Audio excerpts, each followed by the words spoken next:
I think that when you start talking about, that culture, it all starts with attitude. And to me, the attitude starts at the top. If you're not excited, I don't know how you can expect other people in your program to be excited.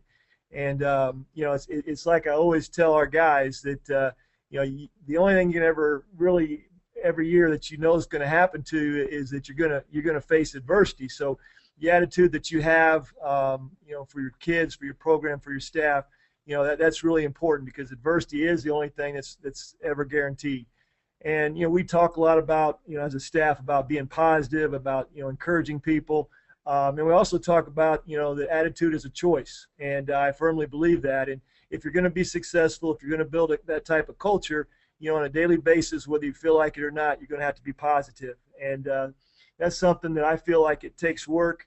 But I think more importantly, if you're able to surround yourself with good people, and I always use the term, bring people in who bring you life, not bring you down. I think that's something that will help you as an organization, as a program, be successful. So we are in the people business. We deal with kids, but we're in the people business. That's something that I think that everybody needs to keep in mind.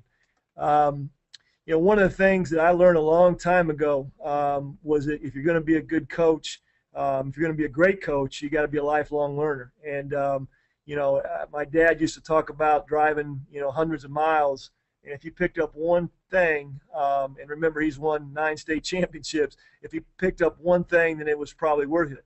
And I think that's something that I've learned and that I believe in. And once you start thinking that you've made it, that you learned everything that you need to learn, I think you're in trouble. So we preach a lot about being a lifetime learner with our coaching staff, and hopefully they take that to heart. And we do a lot of research in the off season, just going to various programs that are similar to us.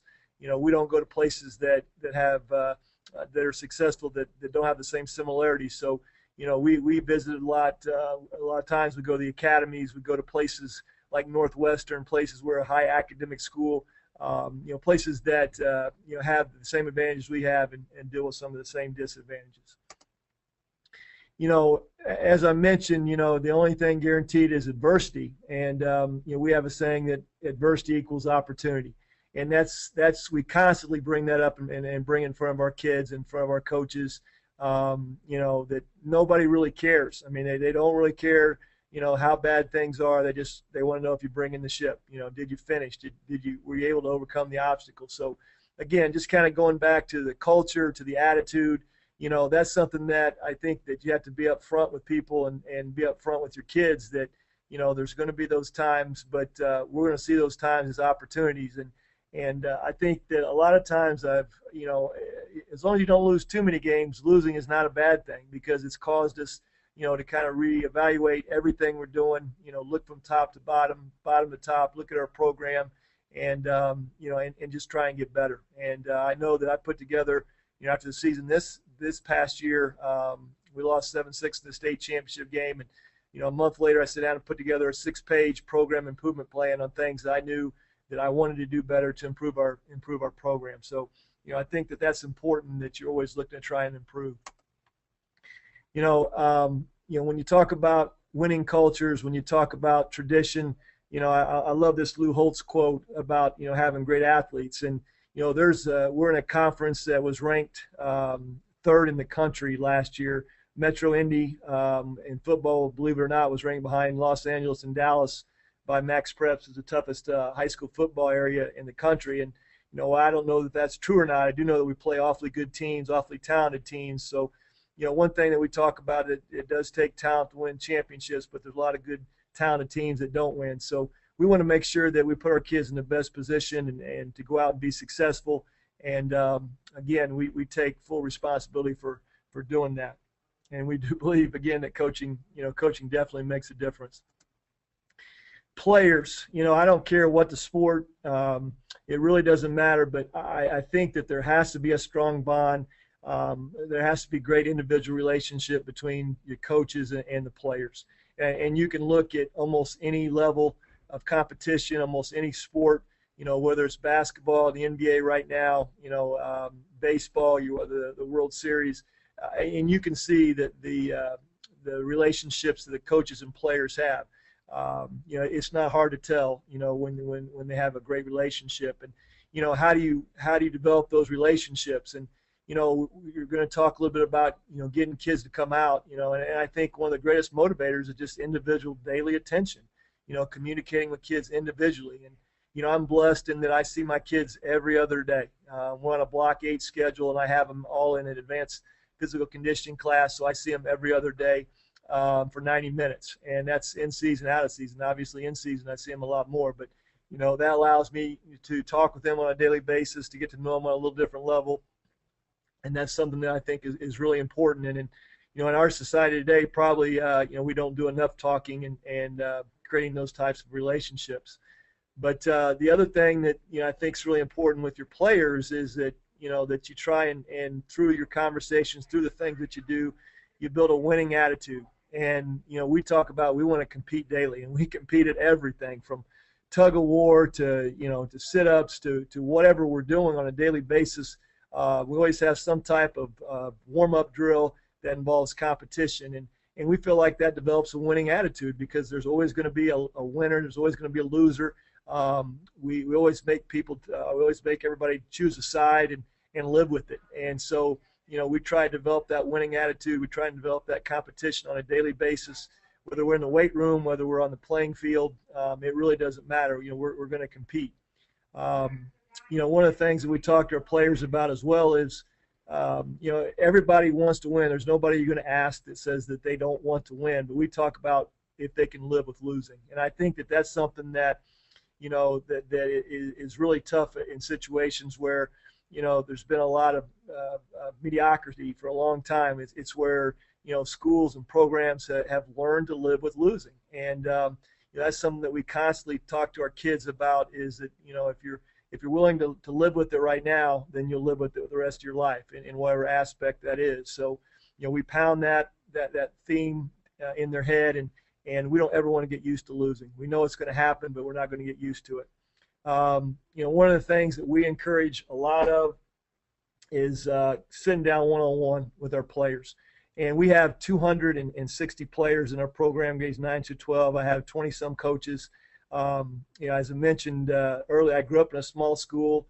The school I actually went to that my dad coaches at is only about 300 students total, so totally different environments. But the bottom line is that we have enough coaches to be there on a daily basis, and that's how we make a big team small, so to speak, is trying to have position coaches, trying to have adults who are responsible for a certain number of kids, and then having an open door policy, because every time that a kid needs somebody to talk to, we want to make sure that we're there and that we have built that type of relationship where they feel good about trusting us and coming to sit down with us about anything. One thing I talk to our coaches about is coach hard on the field, but so kids don't think it's personal. After practice, let's go in and let's do informal locker room visits, and that just means sometimes as simple as just walking in after you've gotten on a kid, walking in, finding that kid, and just having a general conversation. A lot of times you don't have to bring up what specifically was said on the field. It's just letting that kid know that it's not personal, that we're just coaching you, and I think that sometimes goes a long way. The last thing you want a kid to do is to leave our practice feeling bad about themselves, feeling bad about what they did, or feeling bad about us. So that's something, again, in developing relationships, another pretty easy thing to do that ties right into your daily practice. The other thing, and I just dealt with this today from a mom who, she has a son that plays travel baseball. She's got a son that he also plays basketball. He also plays football. He's going to be a freshman, and really asking my advice on what to do. And we're always going to be the good guy. I'm a big multiple sport guy. All the specialization that goes on today, especially even at the junior high level, that young, at the high school level, the reality is that most people are not going to be professional athletes. Only a few people are going to be scholarship athletes. So you get one chance to play high school sports. And, it really frustrates us, when we have coaches that, try to encourage kids just to specialize in one sport or another. But we're always going to be the good guys. We're always going to support, the other sports, because we want our kids to learn how to compete in different arenas. And in the end, we feel like that's good.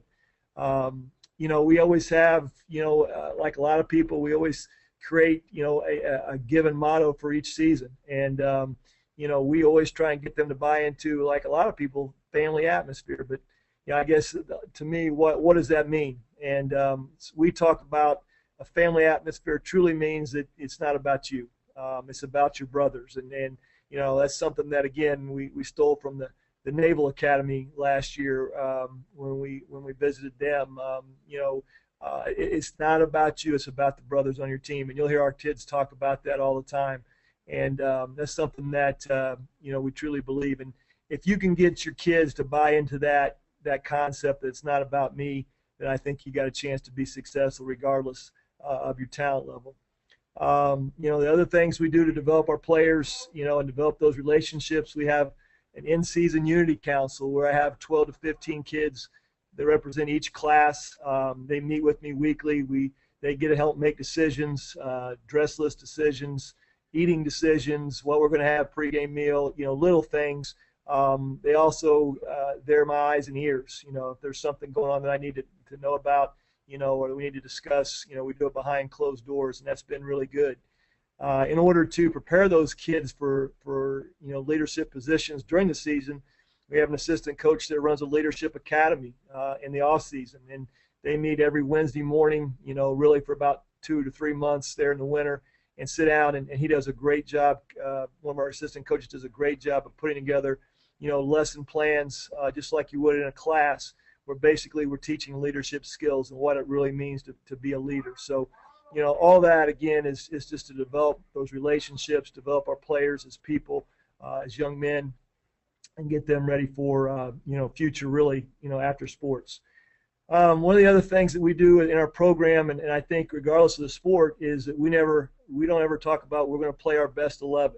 If we go into like I said, we've got a lot of players. If I walk into the room, I've got 170 some, 180 upperclassmen. And I say we're going to play our best 11 players. Well, 20 players in the whole locker room probably think I'm going to play.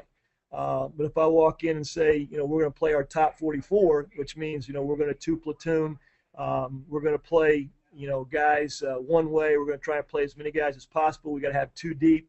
Now I've got, 3/4 of that locker room thinking, well, I can be in that top 44.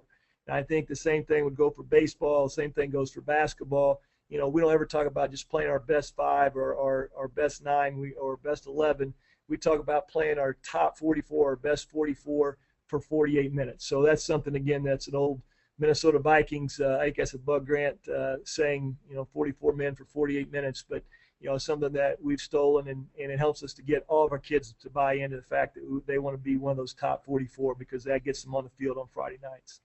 Like a lot of people, I sit down at the end of the year and do individual evaluations with kids, just so they know where they stand, give them some off-season goals. We establish team goals.